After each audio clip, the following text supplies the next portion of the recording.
two professors I have on, so I know I'm going to learn a lot. I appreciate you both being here. Let's just start with the election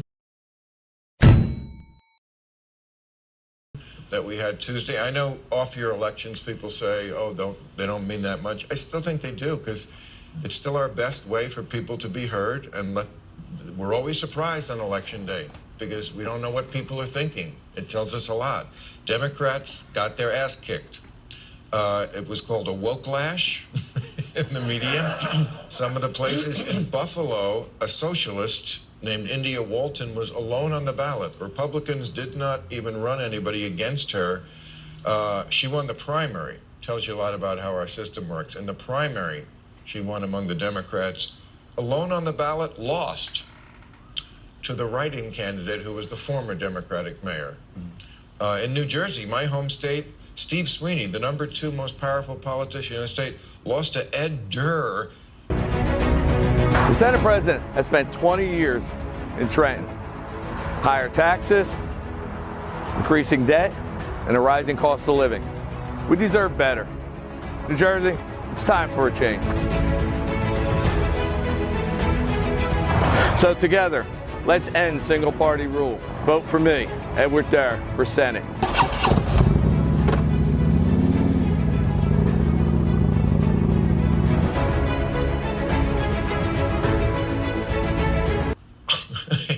Driver who spent, well, I've read $153, I've read $2,000, but not a lot, shot the campaign ad on his phone. Sounds like an Adam Sandler movie. Adam Sandler is. Your sister and I grew up on the same streets. When I look at her, I see me. When I look at her, I see me too. Jack and Jill. And in Virginia, they lost all. This is a state Biden won by 10 points. They lost all. They lost the governor, lieutenant governor, attorney general, the state house. When Republicans lose, they always say, well, you have to do an autopsy. So what's the autopsy on the Democrats? Now see evidence that may prove aliens exist. What they saw was not from this world. Alien Autopsy, Fact or Fiction, Sunday. It's a center-right country, as Joe Manchin says. The Democrats have overplayed their hand. McAuliffe thought that by using the phrase racist dog whistle, he could rebut a legitimate argument from parents concerned about the way in which racial issues were being taught to their children. He was wrong. To me, the most interesting thing about Virginia is that that issue could make the difference in the outcome of the race. It would necessarily weigh against McAuliffe, but how is it that it made the difference in the outcome of the race, to which I attribute the general weakness of the leadership of the Democratic Party? I'm talking about President Joseph Biden, who's something less than an absolutely compelling and charismatic figure. I got them $1.9 trillion relief so far.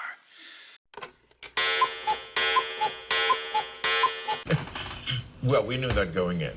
Yeah. Well, I don't know if I agree with Professor Loury about the total consequence, but clearly, in the interim, yeah, it was. I don't know if it's quite the Obama shellacking during his first midterm.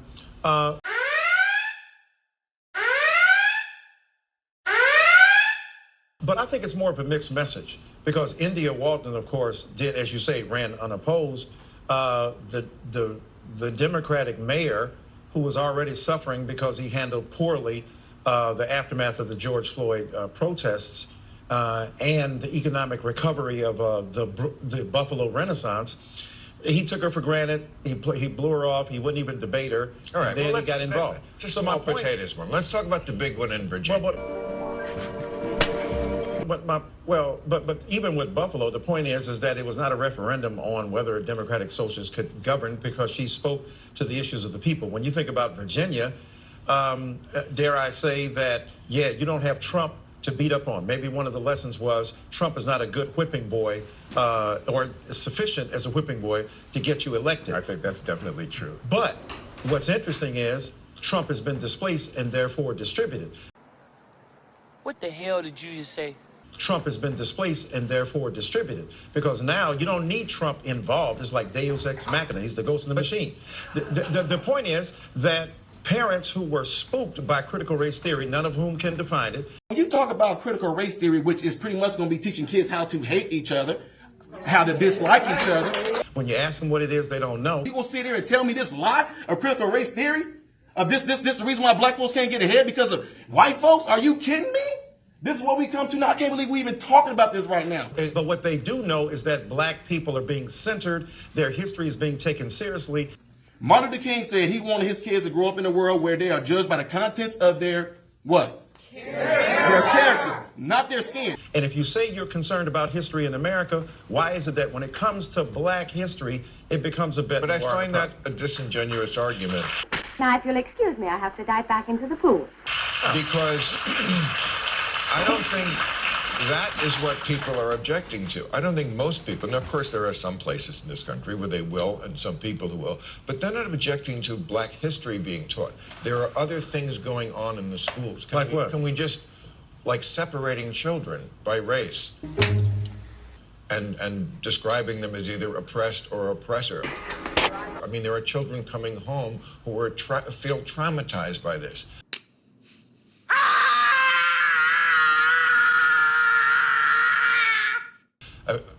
That's what parents are objecting to. Ladies and gentlemen of the jury, the case is clear. You do know that the beginning, and I know Professor Loury knows that, the beginning of critical race theory in the modern times is 2 years ago. Christopher Rufo, a white guy who said, look, I'm reading the anti-racist literature. I see this critical race stuff. This stuff will make good publicity. Not quite, Brainiac. And he began to drive it home. It's not critical race theory. It's the notion of centering black people as historical agents. And the question is, if you talk about white kids being traumatized, oh, really? So that black kids being made to portray slaves? I mean, we got stories on both sides. I do think you're underestimating the anti-black sentiment that's deeply entrenched, that's way beyond Trump, which is troubling to me. It ain't just Donald Trump. Well, it's the party itself. Window, book, dog, run, hand. That doesn't sound like a sentence, but if you heard that sentence from a person on the street walking by, you'd probably think twice, like, what is that guy trying to say? What is he trying to tell me? And this is a symptom of schizophrenia called word salad. Well, first of all, it's American history that we're talking about. And the question is, in what register do we tell the story about American history? Blacks don't have a separate history from America. Absolutely. Secondly, I just have to observe, Buffalo, New York, socialism. People in Buffalo are usually busy and keep to themselves, unless they're robbing you or trying to break into your house. I mean, this is the Rust Belt. This is working class, white, hard hat, on the east side of Lake Erie, Buffalo, New York. Socialism? How did you ever think socialism was going to sell in Buffalo, New York? Thirdly, they do this every time. By they, I mean the activists on the left who want to push the woke canon. They deny that what I see with my lying eyes is actually what I'm seeing with my lying eyes. I don't have to be able to parse what Derek Bell or Kimberly Crenshaw might have written in a law review to know that the race issue has come into the classroom because of what has happened in the aftermath of George Floyd and all of that. Right. Defund the police? Come on. Defund the police when crime is going up, when homicide is through the roof, when people are feeling unsafe in their communities. And then people say, well, no, we didn't really mean defund the police. We just meant rearrange the deck chairs on the Titanic. So I think they underestimate the determination of the American people to resist a certain kind of interpretation of the story about the country. There's many different ways of telling that story, and we African Americans are going to have to come into some understanding with the rest of the country about how we tell the story together.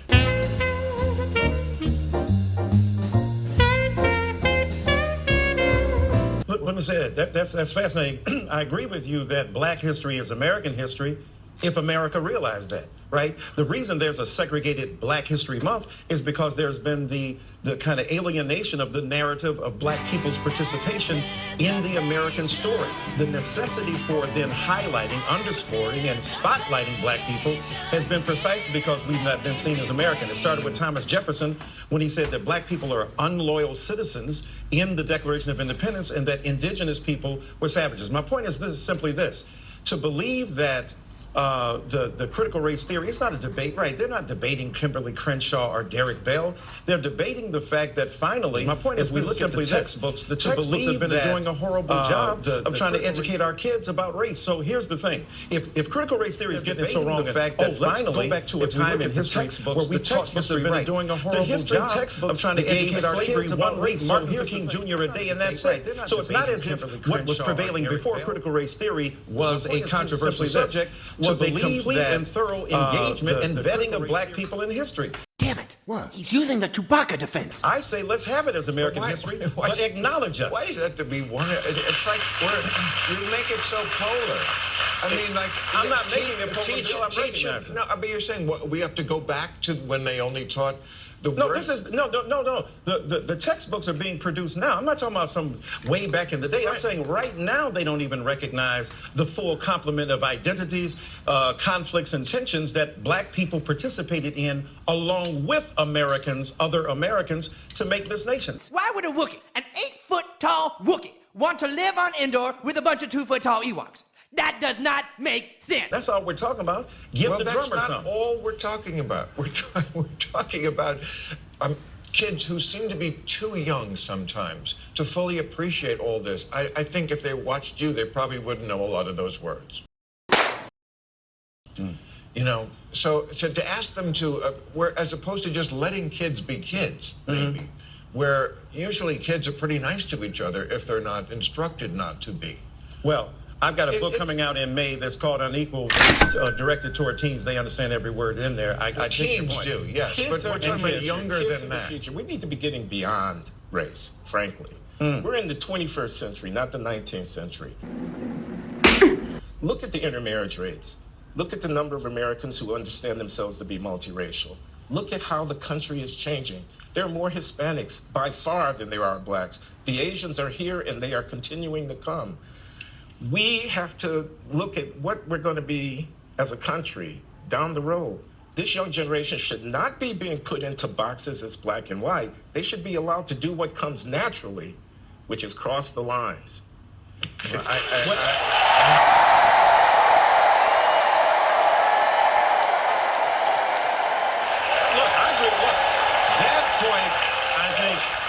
can certainly agree on. The problem is you think that the people of color, especially in this case, the Black people who point to the fact that that has been a failed experiment and that has not occurred. There's not been a, quote, race-neutral approach, a race-transcending approach. It's been deeply inscribed in racist argument. Failed in the sense that there's been no progress, that things aren't different? Didn't say that. That's a straw man argument. Okay. Of course there's been progress. Well, you said failed.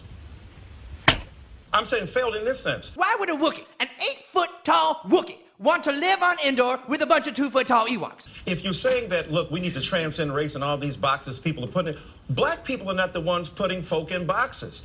When we look at American society, Black people are aspiring to participation in the larger circle of American privilege. They're not the ones who want to stay segregated. Well, then why is it a microaggression for a professor to say we live in a colorblind society? If a white professor stands up at a university and says, a colorblind society, you can expect a raft of or at least that's what we aspire to. Free your mind! Well, but, I mean, when you say segregation, I mean, a lot of the segregation, I did a thing about this a couple of weeks ago, is working the other way. I mean, segregated dorms at college campuses, they're not white segregated, they're Black folks who want to live without white people in their dorm. Oh, that was different. separate But graduation Bill, ceremonies. Okay, so But you know that it's just like where all the black kids sitting together. You pass 25 tables of white kids sitting together to find the 26th table with all black people. Is that the year we're living in now? Exactly. This is That's getting old, man. I But just you're feel acting like as if- that's not the year we're living in now, where the white kids won't sit with the black Wait a minute. kids at Is college. it the no? That's simplistic and reductionist. I mean, you said it. No. What I'm saying is, I'm responding to you saying there was segregation. I'm telling you, it's not as if black people don't want to participate in American society. The barriers are there, and we're being ignorant. But I hate to harp on this, but college campus.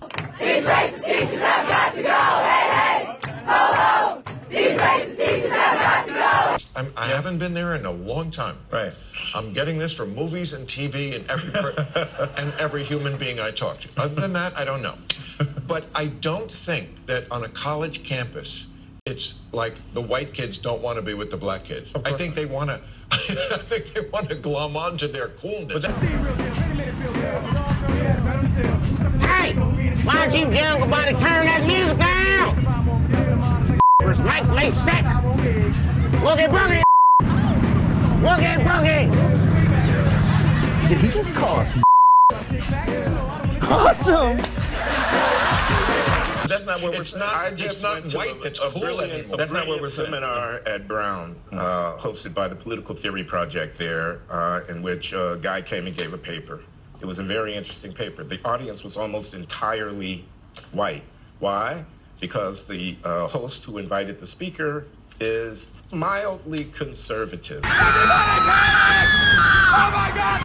What I took from that was, my God, how segregated, self-segregated is the intellectual life of my very campus. I don't want to point fingers at anybody. I can just tell you, there were no signs on the door saying blacks keep out. People simply didn't show up. Look, I don't deny the legitimacy of a self-segregation argument. What I'm arguing, however, is that people who find themselves alienated in spaces that are not hospitable to them, when they're in a majority situation, where if you're a majority student, you don't understand the degree to which your normal experience may be alienating to somebody who doesn't belong there or doesn't feel that they belong there. It's not the intent of white students. I teach classes all the time. The majority of my students are white.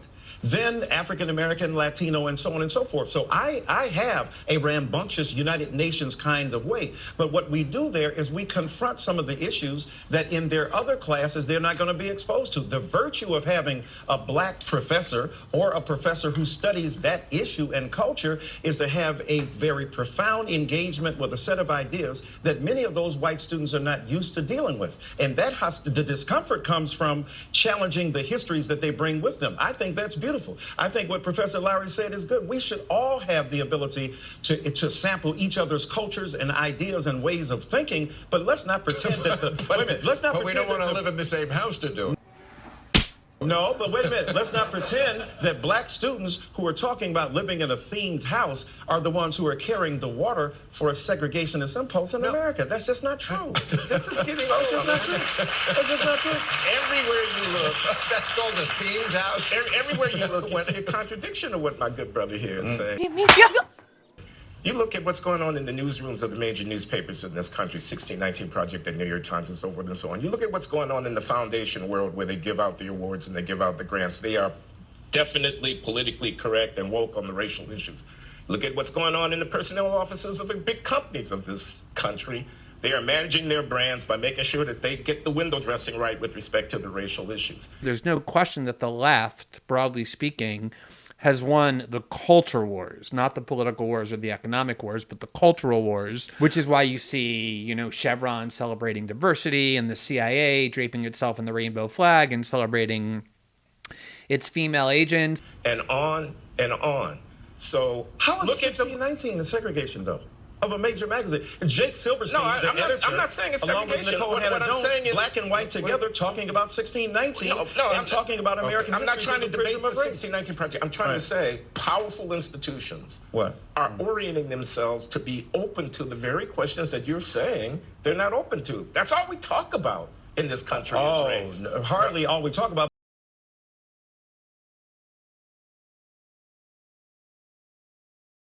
That's all we talk about in this country Oh, is race. hardly all we talk about. But the reason they're doing it is not because all of a sudden one day they say, hey, it's a great idea. People like a Nicole Hannah-Jones present in the New York Times Magazine as a black woman journalist winning a Pulitzer Prize makes sure she brings a kind of rhetorical pressure to bear so that they open up. They don't open up on their own. Power concedes nothing without a demand. That's been the truth from the New York get-go. Times? Right.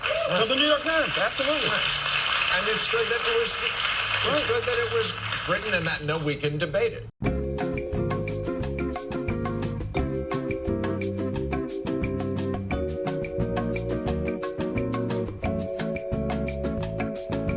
Okay, so I have to ask you a question that I should have asked Amy Klobuchar, and we ran out of time. But I wanted to get it out there. It was part of the election on Tuesday, and it happened in her state, in Minneapolis. They voted on whether to replace the police department in Minneapolis with a Department of Public Safety. We need to completely dismantle the Minneapolis Police Department. Which would include, now it sounds, of course, as always, Democrats horrible at messaging and language, so they should never say defund the police. It's a bad saying. This sounds like they're getting rid of the police. No, they're folding the police into a department that would include therapists, social workers, which I think is great because police already are doing those jobs and it's not really their job. Right. And then they have to include violence interrupters. So typical of the Democrats. Give us a punchline. Because comedians will run with it. Yes, I don't know what that means, violence interrupt. People sometimes like to make a lot of drama over the term Latinx. Here's my question. A majority of black voters opposed the measure to replace the police department, if that's all we're knowing about this. The majority of white voters supported it. And this is what I've said before on the show. To me, one of the big parts of white privilege, the luxury to be impractical.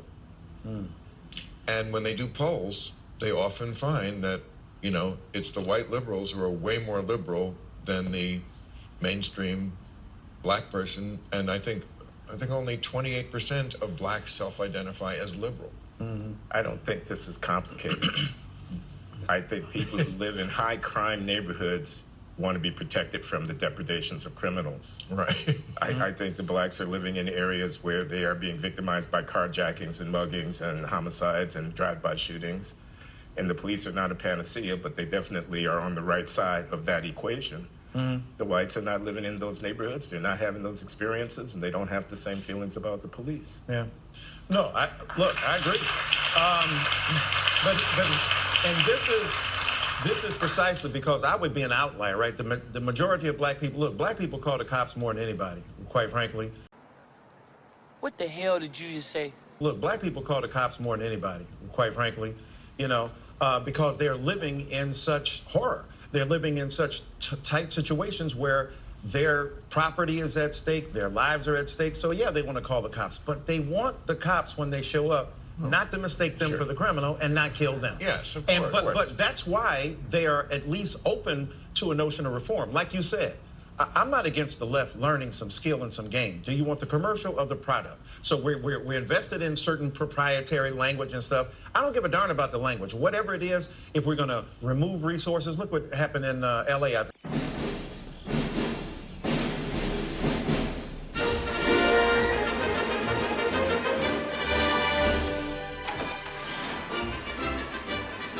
$1 million, what is $150 million move in New York, about $100 million move. Look, let's put it into right places where the cops are not therapists. They show up with somebody having a psychotic break and they end up killing them. So I'm all for that. I think black people want to be protected. They don't want to get rid of the cops, but they want the cops to be able to determine that they are not inherently criminal, and that's where the issue has been. That's why people have been calling for challenging the police, because they don't seem to make that distinction. Right, and we found out only a month or two ago that actually the number of police killings was actually double what we had thought. You saw that big piece in the New York Times? Yes. A lot of the coroners had been covering for them. Your buddy down at the station house. Right. So it has been worse, and of course the number of African-American killings in that was proportionally or above proportionally higher. But I'm going to read your quote, what you said in your book last year, about the police. Police forces, you describe police forces' unyielding appetite for black subordination. That's the tactic of neoliberalism. You pick, you drape the fucking Raytheon building in the rainbow flag, and you have the CIA celebrate Women's Day, and you have Boeing donate money to Black Lives Matter. Now, that phrase, a police force's unyielding appetite for black subordination, if you told me that you were talking about 1968, I would say undoubtedly. 78, maybe even 88. I don't know what year it changed to a degree, but do you think that describes 2021? I mean, George Floyd. But that's one person, and how many police officers are there? And I'm not saying he's the only person. Of course not. I'm saying it's a mindset, Bill. I'm not saying that individual white people are going around saying, I hate those black people. What the Democrats' theory of the case is that the white non-college educated voter cares about things like kitchen table issues, like infrastructure and pipes and how many gallons of milk you can put on the table. I contend that what they care about is using their guns on black people and getting away with it. That's what they want. That's what they actually are in it for. Wow. This is why, again, if we really study critical race theory, what it says is it's not about the individual, it's about the institution. It's not about the sentiment, it's the structure. And I'm not trying to just blame Derek Chauvin. I'm saying a system that rewards people for policing and colonizing black bodies. And it certainly has paid off, because that was the first time that it took a police chief, a Greek chorus of witnesses, and people who said this guy is wrong, and his fellow police officers, just to convict Derek Chauvin. That lets you know the system itself is corrupt and rotten. That's all I'm arguing. I'm not arguing for individual sentiments of prejudice. I'm saying the system itself underserves black people. Let me make 2 points here. I don't agree with my esteemed colleague. I think we have to keep the scale of police killings of black people in perspective, and I'm not apologizing for bad policing. There is bad policing, and it has cost black lives. I concede that. But we're talking about a couple of hundred people killed by police, most of whom are not unarmed in a sense, but they're actually in violent conflict with police officers, talking about blacks. Thank you, George Floyd, for sacrificing your life for justice, for being there to call out to your mom. How heartbreaking was that? A few hundred in a country of 300 million people, where there are tens of thousands of arrests every year, where there are 10,000 black homicides in the country in a given year. The scale of the phenomenon is not exactly what Ben Crump would have it be, open season on black people. I contend that what they care about is using their guns on black people and getting away with it. There are inevitably going to be conflicts between police and citizens. Twice as many whites as blacks are killed by police in any given year. Policing can be improved. It should be improved. But this is not a first-order threat to the integrity of the black body. That is hyperbole.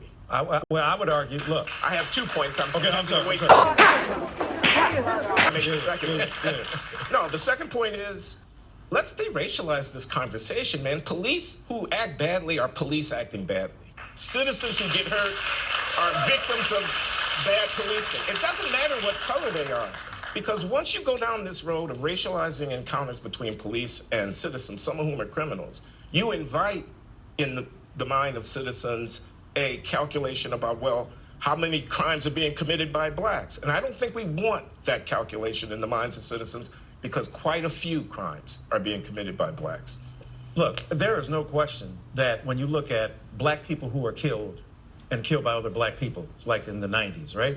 But we know in the 80 percentile, 84%, I think it is, of white people who are killed by white people. So people kill where they live. It's neighbor to neighbor carnage. It's not a racialized thing. The scale of it is much higher in the black community. Absolutely. Vastly higher. Because of the concentration of other effects. Poverty. Bingo!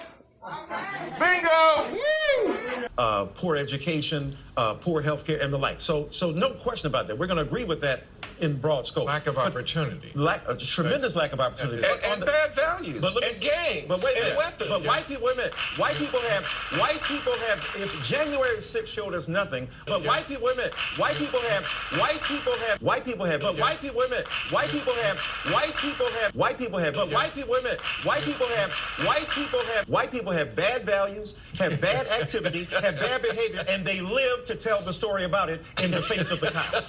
That's the point we're talking about here. Are you saying, are you saying white people are morally inferior? I'm just asking. Absadarn not. What I'm saying, what I'm saying, some people think that. I'm saying the bad behavior of white people, but white people, wait a minute, white people have, but white people, wait a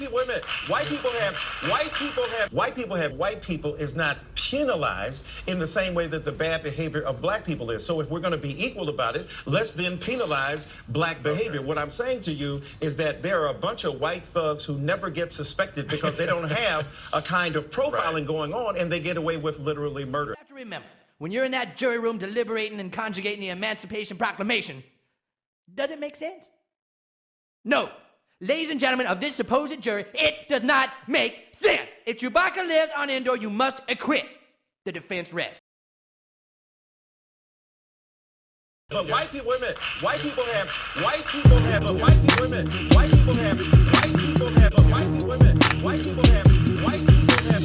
They see me mowing my front lawn.